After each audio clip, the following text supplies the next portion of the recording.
A brilliant young woman from a humble background in eastern Nigeria, she fought her way to the top, became rich and powerful, but faced betrayal from the one man she gave everything. Love turned to pain, success turned to sorrow, but she didn't give up. What happened next will inspire you, and touch your heart deeply. Now, sit back, relax, and listen closely to this powerful and emotional journey. My dear friends, please support me by clicking the subscribe button. Your support means so much to me. Let's grow this family together. Thank you so much. Story begins. Rebecca was born in a small village in the eastern part of Nigeria. Her name was Rebecca, but everyone simply called her Becky. From the moment she was a child, it was clear that she was not like the others. While many children ran around playing, Rebecca always had her head buried in a book. She was the kind of girl who didn't wait to be told to study. She did it on her own. Her parents were poor farmers, but they were proud people. Her father, Papa Uche, always said, "Even if I have no money, I will make sure my children go to school." And he meant it. Every morning, Rebecca walked over 2 kilometers just to get to school. Even when her shoes tore, she would patch them and keep moving. In class, she always sat in the front row. She asked questions, she answered questions, and sometimes even corrected the teacher when he made a mistake. The other students admired her, and some were even jealous, but everyone agreed on one thing: Rebecca was smart. At home, things were not easy. Sometimes, they ate only once a day. Sometimes, they had to light candles because there was no kerosene for the lantern. But even in those hard times, Rebecca never stopped dreaming. She would sit outside at night and look up at the stars. One evening, her mother found her sitting on a wooden bench, staring at the moon. "My daughter," she said softly, "what are you thinking about?" "I'm thinking about leaving this village one day," Rebecca replied. "I want to go far. I want to study, work in a big office, and come back to build a house for you and Papa." Mummy Rebecca touched her daughter's shoulder gently. "Amen, my child. With God, everything is possible." Those words stayed with Rebecca. Every time she felt tired or hopeless, she remembered her mother's voice. With God, everything is possible. As she grew older, Rebecca became even more focused. She passed her final exams with flying colors. She was the only one in her entire school to get A1 in all her subjects. The principal called her a golden student. Everyone in the village celebrated her like a queen. After exams, she applied for scholarships online. Her father didn't even understand what a scholarship meant, but he told her to go ahead. Rebecca applied to different international programs. Months. Still, she heard nothing. Then one day, while returning from the market with her mother, her phone beeped. It was an email. "Congratulations, Miss Rebecca. You have been awarded a full scholarship to study petroleum engineering in the United Kingdom." She read it again and again. Her heart was beating so fast. She dropped her basket and screamed, "Mummy, I got it. I got the scholarship." Her mother froze. "What did you say?" "I'm going abroad to study." Her mother shouted, "Jesus. Thank you," and started dancing in the middle of the road. People gathered, asking what happened. When they heard the news, the whole market cheered. Some even clapped. One old man said, "This girl will change her family story." That evening, her father came back from the farm. When he heard the news, he didn't say a word. He just sat down, looked at Rebecca, and tears rolled down his eyes. "My daughter," he whispered, "go and shine. Don't forget where you came from." That night, the entire village was filled with joy. People came with firewood and drinks to celebrate her scholarship. They danced under the moonlight. That was the happiest day in the Uche family. Rebecca knew her journey was just beginning. She packed her small bag. With the help of the scholarship team, she got a visa, flight ticket, and all she needed. At the airport, her mother tied a red scarf around her wrist and said, "This will remind you of your roots. Don't let the city change your heart." As the plane took off, Rebecca looked out the window and whispered, "God, help me. I will not fail." Little did she know that this was just the beginning of a journey that would bring her both great success and deep heartbreak. When Rebecca landed in the United Kingdom, everything felt like a dream. The cold weather touched her skin like ice. The cars moved in the opposite direction compared to Nigeria. The people were different. The food smelled strange. The air was clean. And everything around her looked like something from the movies. She kept whispering to herself, "So this is abroad." The university she was admitted to was one of the best. It had big buildings, green lawns, and students from different parts of the world. Rebecca was nervous at first. She wondered if she would fit in, if the white people would laugh at her accent, or if she would be able to pass her exams. But from her very first class, Rebecca stood out. When the lecturer asked a question, she raised her hand. When there was a group project, she led the team. People started noticing her. Other African students came to her for help. Some even called her Professor Becky. Despite all the attention, Rebecca remained humble. She always remembered her parents' words. Every night, she prayed before sleeping. She kept the red scarf her mother gave her on her study table to remind her who she was. Even though life was better abroad, it was not easy. Sometimes she missed her mother's cooking, hot okra soup with pounded yam. She cried when she remembered her father's voice. But she kept going. She worked hard. She studied late into the night. She read more than her classmates.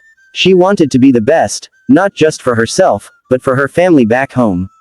She wanted to make her people proud. In her final year, something amazing happened. Rebecca was awarded the Best International Student in Petroleum Engineering. The whole university clapped for her during the graduation ceremony. Her photo was printed in the university newspaper. Her name was written on a golden plaque. After her graduation, Rebecca did not rush home. She stayed back to complete her master's degree. And not long after, she was offered a job in an oil company abroad. But something inside her kept whispering, "Go home. Go and make a difference in your country." So, after spending over 8 years abroad, Rebecca returned to Nigeria. When she arrived at the airport in Lagos, she was no longer that small village girl with worn-out shoes. She was now a tall, beautiful lady with confidence in her steps, a leather suitcase in her hand, and a head full of dreams. Her parents were waiting at the Imo airport. When her father saw her, he could not believe his eyes. His daughter had returned as a big woman. Her skin glowed. Her hair was neatly braided. Her accent was now different. Even her clothes smelled like abroad. "Rebecca, is this really you?" her mother asked, touching her gently. "Mummy, it's me. I'm home." Tears rolled down her parents' eyes. The villagers came out to welcome her. Children ran after her car. Women brought food. Men praised her father. Everyone shouted, "Our daughter has come home." Rebecca didn't forget her promise. She built a modern bungalow for her parents. She paid school fees for some children in the village. She even donated books to her former school. The people called her our daughter from overseas. But she didn't stop there. Rebecca wanted to work. She applied to different oil companies in Nigeria, and within weeks, she got a call. A big oil company in Port Harcourt invited her for an interview. When she walked into the office, the panel of interviewers looked at her and nodded. Her confidence, her qualifications, and her intelligence made her stand out. 3 days later, she got a letter. "Dear Miss Rebecca, congratulations. You have been appointed as the assistant manager of operations." Her joy was complete. She packed her bags and moved to Port Harcourt. Within 2 years, she was promoted to manager. Rebecca was now driving her own car, living in a beautiful apartment, and earning more money than she ever imagined. She wore suits, attended meetings, and traveled around the country.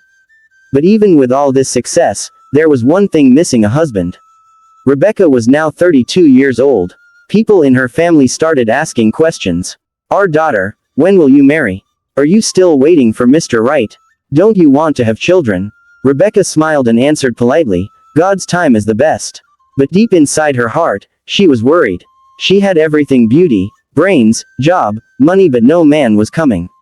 Or rather, the only men coming were married men. Some of them wore rings. Others hid their wives. They offered her trips, cars, and sweet words, but Rebecca wasn't interested.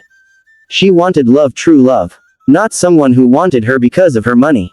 Not someone with a wife hiding at home. She wanted a man who would love her for who she was, not what she had. One Sunday afternoon, she sat by her window, watching the rain fall. Her heart was heavy. "God," she prayed, "I'm not asking for too much. Just send me a man who truly loves me." Little did she know, her life was about to change. She was about to meet someone. His name, Tony. Rebecca had just finished a long, stressful week at work. Meetings, reports, phone calls. Her head was full. She didn't feel like cooking that evening. She just wanted peace, good food, and a glass of cold juice. So she drove to one of her favorite restaurants in Port Harcourt. She liked the place because it was calm, classy, and always clean. The waiters knew her. The food was always fresh, and the music was soft. She sat and ordered spicy jollof rice with grilled chicken, and sipped on her pineapple juice while scrolling through her phone. That was when Tony walked in. He wasn't dressed like someone who came to eat. He wore a simple shirt and jeans. He looked tired, but he had a kind face and gentle eyes. He looked around, walked to the counter, and asked for water. Rebecca didn't pay much attention at first, until she heard the waiter say, "Sorry sir, we don't give free water. You have to buy bottled water." Tony looked embarrassed. He thanked the waiter and turned to leave. But something stopped him. His eyes met Rebecca's. There was a silent pause just for a second. Rebecca could see it in his eyes. He was hungry. He was ashamed. And he didn't want to beg. She raised her hand and called the waiter. "Please, give that young man anything he wants to eat," she said kindly. Tony turned around, surprised. "Oh no, Ma, I'm fine." But Rebecca smiled. "Don't worry, I insist." Tony was shy, but his stomach didn't allow him to refuse. He nodded slowly and sat 2 tables away from her. When the food came, he whispered a prayer and ate quietly. Rebecca watched him from the corner of her eye. He didn't eat like someone who hadn't eaten in days. He was calm and respectful. He didn't even look around much. He focused on his food.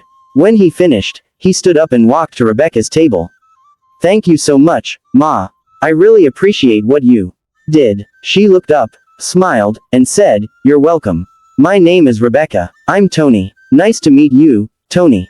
"What brought you here?" Tony sighed. "I was actually passing by. I've been going from office to office, submitting my CV. I graduated with first class in political science, but it's been 2 years, and no job. This country is tough." Rebecca nodded. "I understand. Do you have a copy of your CV with you?" Tony reached into his bag and brought one out. Rebecca took it, looked through it, and said, "You studied well. Your grades are impressive." "Thank you," he said quietly. "Give me a few days. I might have something for you in my company." Tony's eyes lit up. "Really? You work in an oil company?" "Yes. And we're hiring for admin support. We speak to our. Let's see how it goes." Tony couldn't believe it. He wanted to kneel down, but she stopped him. "Relax, Tony. You don't have to kneel. Just promise me something." "What's that?" "Promise me we never give up." He nodded. "I promise." They both smiled. And that, right there, was how it all started. The next week, Rebecca kept her word. Tony got a call from the company for an interview. He dressed in his best shirt and polished his shoes until they shone. He walked into the office nervously, but when he saw Rebecca's encouraging smile at the reception, he felt stronger. The interview went well. 2 days later, he was hired. It wasn't a big position. Just an admin assistant. But to Tony, it meant everything. It meant food. It meant dignity. It meant hope. From that day, Tony began to rise. He came early. He worked hard. He respected everyone. People in the office liked him. Rebecca noticed his efforts and praised him. Soon, they became more than just employee and boss. They became friends. They talked after work. Sometimes, they had lunch together. Tony would tell her about his childhood. Rebecca would talk about her time abroad. They laughed, shared dreams, and slowly grew close. Rebecca began to notice something. Tony was kind, humble, respectful, and very handsome. And Tony, deep inside, he couldn't believe that a woman like Rebecca was even talking to him. But what Rebecca didn't know was this. Tony didn't love her. Not truly. He admired her, yes. He was grateful, yes. But love, no. Still, he played along. Why? Because she had something he didn't. Money. Tony had fully settled into his new role at the oil company. He wasn't just working hard, he was smart. People noticed him. Supervisors praised him. Even senior staff started calling him Oga Tony. But deep inside, Tony never forgot something. It was Rebecca who opened this door for him. And every time he saw her in her elegant office, with her power suits, her calm voice, and that gentle smile, he felt 2 things. Gratitude. An opportunity. Rebecca, on the other hand, was falling. She didn't plan to. She didn't even want to. But she couldn't help it. Tony was everything she wanted in a man. Educated, calm, kind, gentle. He listened to her. He didn't talk too much. And above all, he respected her. She noticed little things. He never asked her for money. He never overstepped his boundary. He was the first man she could talk to without feeling judged or pressured.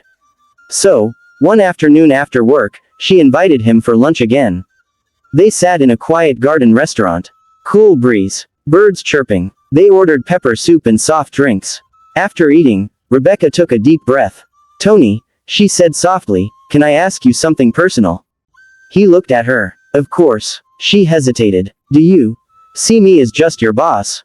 Tony blinked. "No, I mean, you've done more for me than I can explain." She nodded slowly. "That's not what I mean." He kept quiet. She smiled. "Tony, do you like me?" He froze. That was the question he'd been waiting for, but it came earlier than he expected. So he acted surprised. Ma, Rebecca, I don't want to disrespect you." "No disrespect," she said. "Just tell me the truth." He looked down, pretending to be nervous. Then slowly, he said the words, "I love you." Rebecca felt her chest tighten. She looked into his eyes.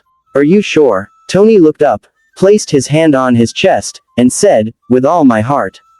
But deep inside, Tony wasn't telling the truth. He liked Rebecca, yes. But love, no. He saw her as his ladder. His golden gate. His ticket out of poverty. Rebecca, blinded by feelings, didn't see the truth. Instead, she smiled. A tear dropped from her eye. "I thought I was crazy for falling for a man who has nothing." Tony touched her hand. "You're not crazy. You're amazing. You're the best thing that ever happened to me." She smiled again. "I want to be with you, Tony." He nodded quickly. "I want that too." That night, Rebecca drove home with a heart full of joy. For the first time in years, she felt like a woman again, not just a manager, not just a boss, but a woman loved by a man. But in Tony's room, something else was happening. He sat on his old mattress, smiling to himself. "She said yes," he whispered. "She really said yes." He looked around the room, cracked walls, torn curtains, old fan. And he whispered again, "This is my chance." Before anyone could say Jack Robinson, the news spread. Rebecca was getting married. To a young man nobody knew. A man with no family background. No wealth. No big name. Just a simple guy. Named Tony. Rebecca's colleagues were shocked. Some whispered behind her back, "How can a woman like her marry a poor man? She deserves a big man, not one broke boy." But Rebecca didn't care. She was in love. Or at least, she thought she was. She told anyone who asked, "Money is not everything. Tony has a good heart. That's what matters." The wedding preparations began. Rebecca didn't want a loud wedding. She wanted something small and classy. But Tony had other plans. He wanted to show the world that he had arrived. He wanted cameramen, social media bloggers, music, food, celebrities, the full package. Rebecca tried to control the spending, but Tony kept adding more things. "Babe, just this once. Let's do it big," he kept saying. Because she loved him, she agreed. Rebecca paid for everything. Venue, food, clothes, rings, decorators, even the gifts for guests. She even gave Tony money to give to his family so they could look rich on that day. The wedding came. It was beautiful. Truly beautiful. Rebecca looked like a queen in her white gown. Tony wore a gold suit and dark shades like a movie star. People danced, and ate until their stomachs were full. Social media buzzed with photos. Power couple. Oil boss marries humble genius. Tony and Rebecca 2025. But behind all the smiles, something strange was already growing. Tony had started showing signs. He no longer greeted Rebecca with the same excitement. He avoided deep conversations. He was always on his phone, always smiling at something, or someone. Rebecca noticed. But she told herself, maybe he's just adjusting to married life. He would come around. A few months after the wedding, Rebecca became pregnant. She told Tony with excitement. "Tony, I'm pregnant." He paused, then forced a smile. "Oh wow, that's good news." She expected a hug, a kiss, some celebration, but Tony just nodded and returned to his phone. Still, she smiled. "My husband is just shy," she told herself. She gave birth to a beautiful baby girl. Light-skinned, soft cheeks, and tiny fingers. Rebecca named her Amarachi, meaning God's grace. Everyone celebrated, except Tony. Even in the hospital, while Rebecca was resting with the baby, Tony stepped outside to answer a call from another woman. The nurses noticed. Rebecca's mother noticed. But no one wanted to break her heart. Meanwhile, Tony was slowly changing. He stopped going to work. He started giving excuses. He would leave the house in the morning and come back late at night smelling of perfume that wasn't Rebecca's. He began buying expensive clothes, new shoes, and gadgets, all with Rebecca's money. Rebecca began to worry. One night, she asked him softly, "Tony, are you still happy in this marriage?" He didn't answer. He just looked away and said, "I'm tired." Tired of what? Everything. Then he walked out of the room, slamming the door behind him. That night, Rebecca cried in silence, holding her baby close. She whispered, "God, what have I done?" Tony was no longer the man Rebecca married. Every day, she watched him grow colder, more distant, like a stranger living in the same house. He stopped calling her sweet names. He avoided family time. He barely touched their baby. One morning, Rebecca found a strange receipt in his trouser pocket. It was from a luxury apartment in a different part of town. She called the number. A female voice answered. "Hello, who is this?" The woman asked sharply. Rebecca's heart dropped. She ended the call immediately.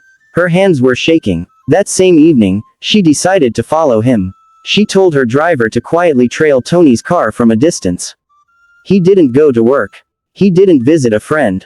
He drove to a beautiful house in Lagos. The compound had flowers, a clean gate, and expensive cars. Rebecca parked far away and watched from a tinted window. Then, it happened. Tony stepped out of the car and kissed a young woman at the gate. The woman was fair, slim, and beautiful. She wore short clothes, long nails, and heavy makeup. They laughed. She jumped into his arms like a baby monkey.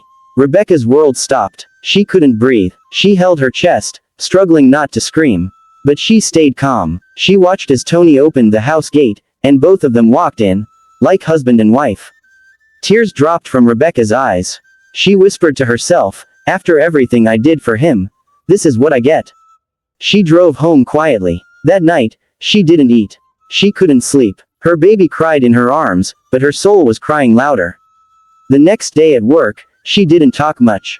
Her colleagues noticed. "You okay?" one of them asked. "I'm fine," she replied with a fake smile. But inside, she was broken. Meanwhile, Tony was spending more and more time with the new girl. Her name was Sonia, and she knew everything. She knew Tony was married. She knew Rebecca was the boss of a big oil company. She even laughed about it. "Na one mumu woman day sponsor our lifestyle," she once joked. Tony rented that house for her with Rebecca's money. He took her shopping. He bought her a car. He even promised to marry her. Rebecca knew she had to do something. But her heart was confused. Should she fight? Should she leave him? Should she expose him? For the first time in her life, the intelligent, powerful Rebecca didn't know what to do. She only knew one thing. She was losing everything, and it was the man she loved that was destroying her. Rebecca didn't sleep that night. She sat by the window, her baby in her arms, watching the stars. She remembered the beginning. How she worked so hard. How she gave Tony a job. How she built him. How she loved him when he had nothing. Now he had everything and he had forgotten her. The next morning, she decided to confront him. She waited for Tony to return. He walked into the house like a boss, whistling and holding shopping bags. She stood quietly, watching him. "Where are you coming from?" she asked. Tony looked up. "Why? I'm your wife. I deserve to know." He dropped the bags and hissed. "I went to see a friend." "What friend?" Rebecca, why are you acting like a police officer?" "Tony, I followed you last night," she said calmly. He froze. "I saw you with that woman. You kissed her. You opened the gate for her. You slept in that house." Tony turned red. "You followed me. Are you spying on me now?" Rebecca stepped closer. "Answer me, Tony. Who is she?" "She's my future," Tony snapped. Rebecca gasped. "What?" Tony dropped the bomb. "She loves me, Rebecca. Something you stopped doing the day you made me your boy in this marriage." Rebecca's eyes widened. "Boy, I made you a man. I gave you a job when no one else would. I spent my life savings building you." Tony shrugged. "And now I'm a man. A real one. Not your charity case anymore." Rebecca felt like she was drowning. "But we have a child together. A home. A life." Tony laughed bitterly. "You and that child are not my future." She stepped back. Her legs were weak. Her eyes were heavy. Then Tony said the one thing that shattered everything.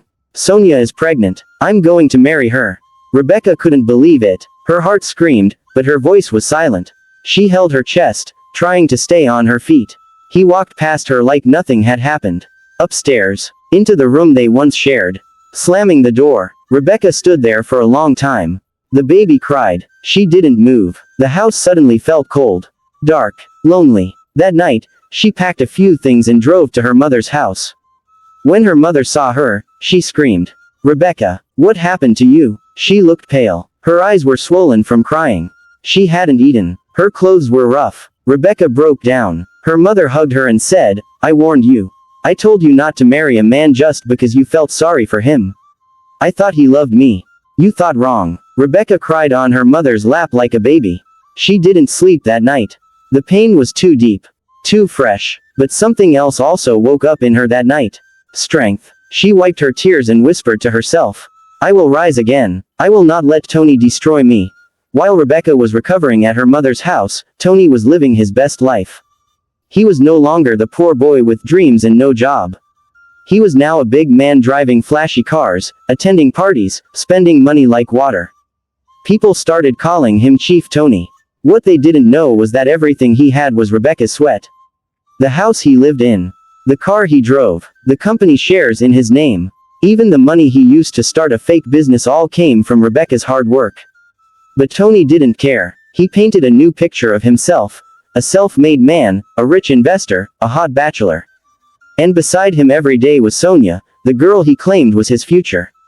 Sonia didn't love Tony. She loved his money. She took expensive selfies. She posted on Instagram with captions like, "Tony was blind. He thought he had found true love."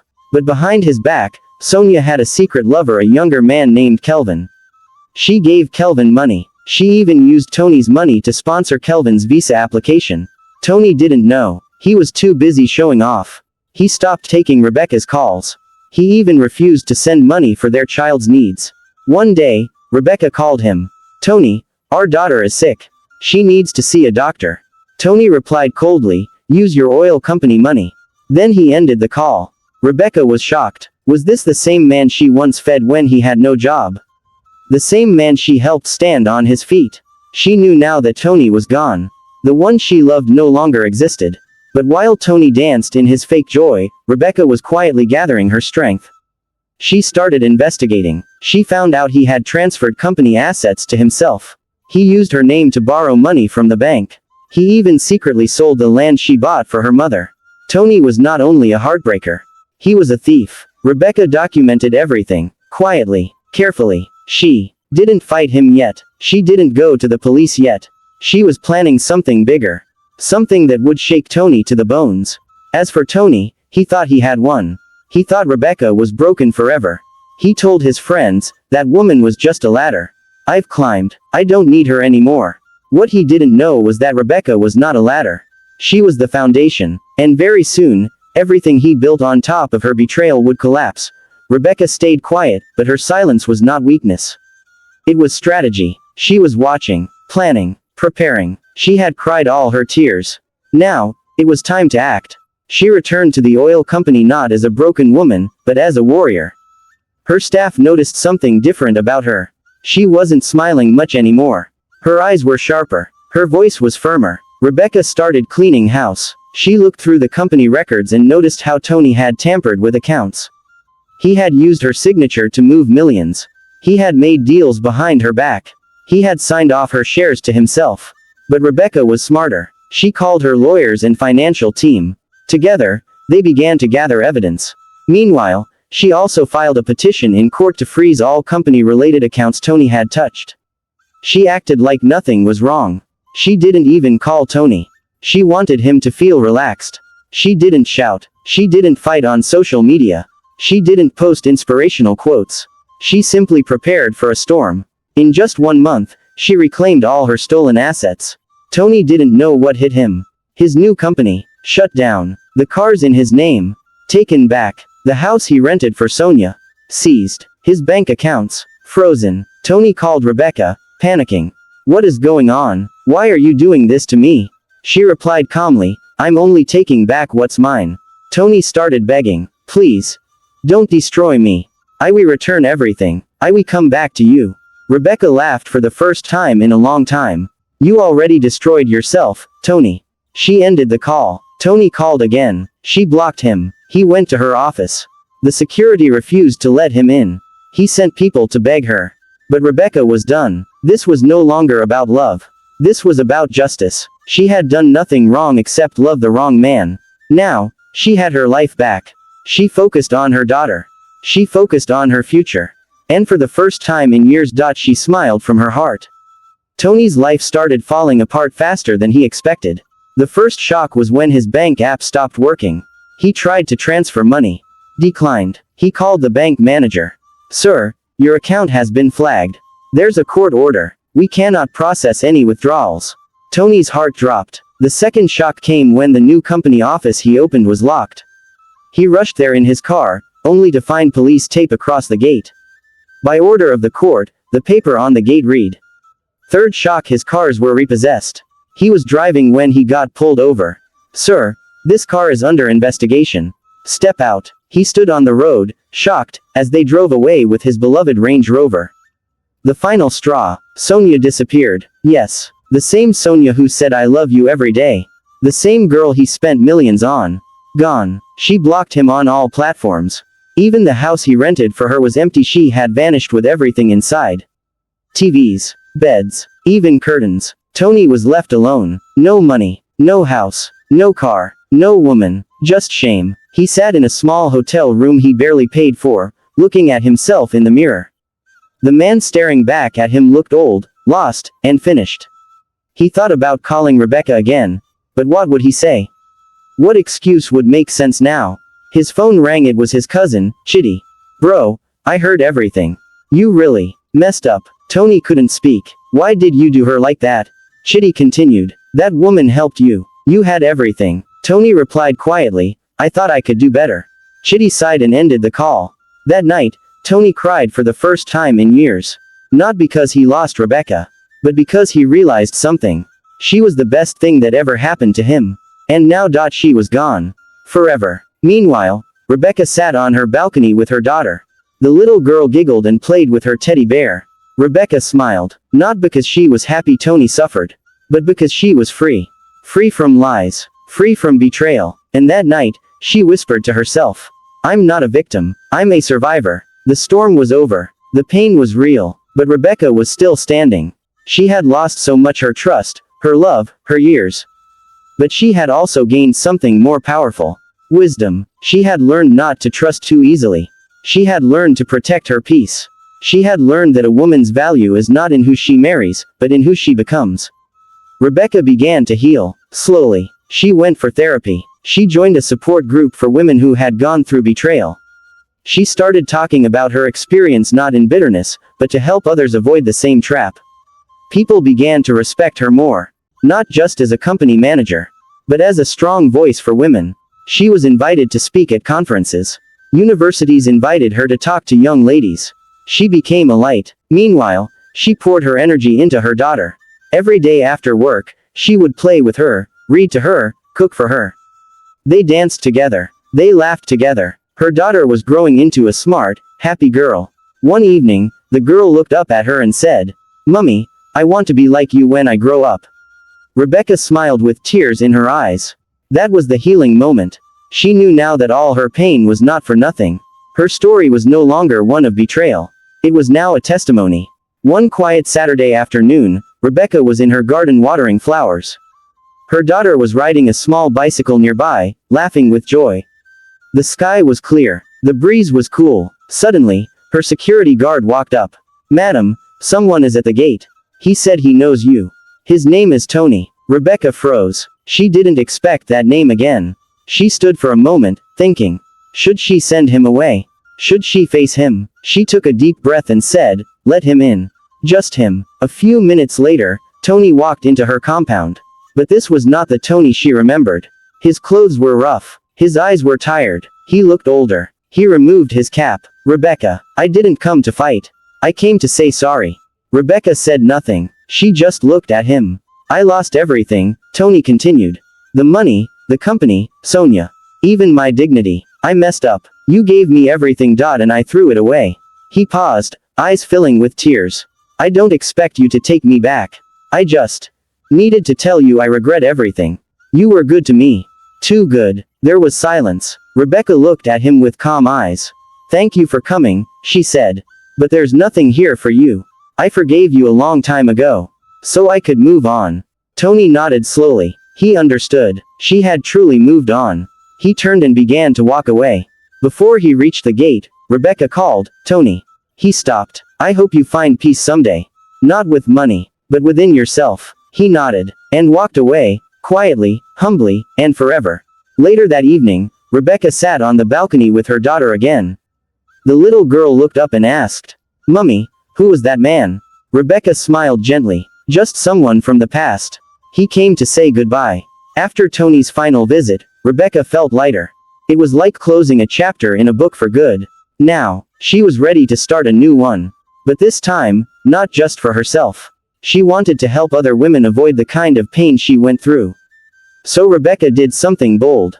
She used her savings to open a foundation, one that would support single mothers, young girls who needed mentorship, women who had been betrayed, abused, or left broken. She named it the Strong Woman Foundation. The launch event was beautiful. Women from all over came. Some were rich, some were poor, some came with babies on their backs, some came with tears in their eyes. But every woman who entered that hall left feeling seen, heard, and empowered. Rebecca gave a speech that day. And it touched hearts. "I was once in your shoes. I cried at night. I questioned my worth. I thought my world had ended. But look at me now. I'm not here because I'm strong. I'm here because I refused to stay broken." Rebecca had found peace, success, and purpose. She was no longer looking for love. She was focused on impact. But sometimes, love comes quietly when you're not looking. It happened one afternoon during a conference in Lagos. Rebecca was invited as a guest speaker on women in leadership. After her speech, a gentleman from the crowd asked a thoughtful question about single mothers balancing work and life. His voice was calm. His eyes were kind. His name was Dr. Raymond, a medical doctor who ran a free clinic for poor communities.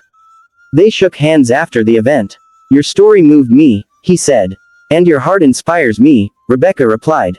That's how it began, slowly, softly, like the rising of the morning sun. They started talking. Not every day. Not too fast. Just naturally. He never rushed her. He wasn't attracted to her for beauty or money, he saw her soul. He came to one of her foundation events and helped treat some sick women for free.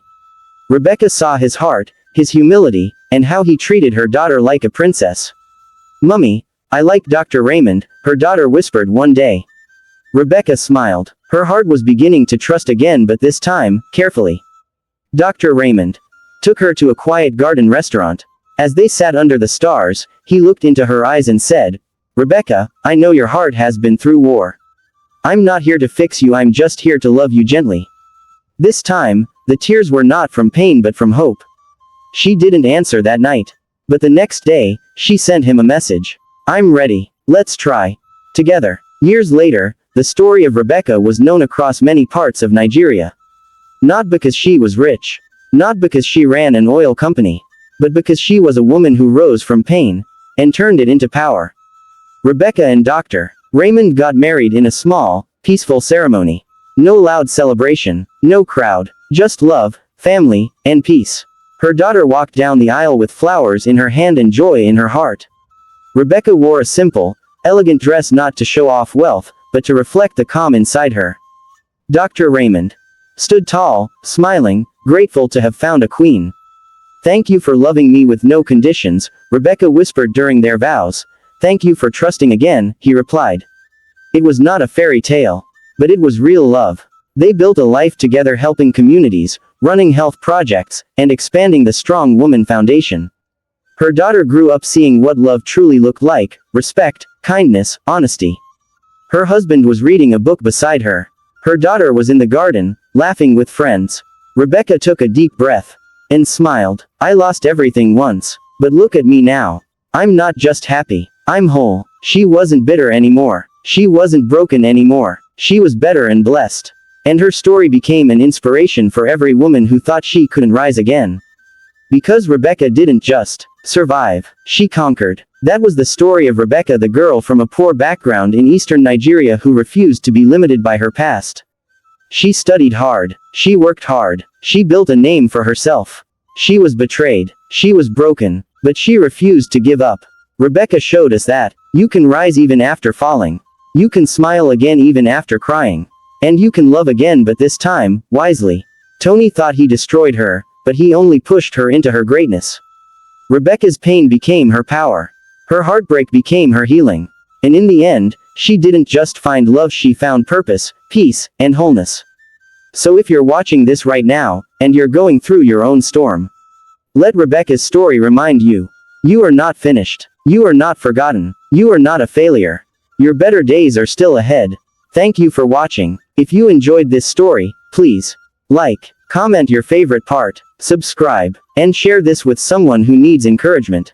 We've got more powerful stories coming your way, real, emotional, and inspiring stories from our people. Until next time, stay strong, stay true, and remember, you are more powerful than your pain. God bless you. I love you all. Bye.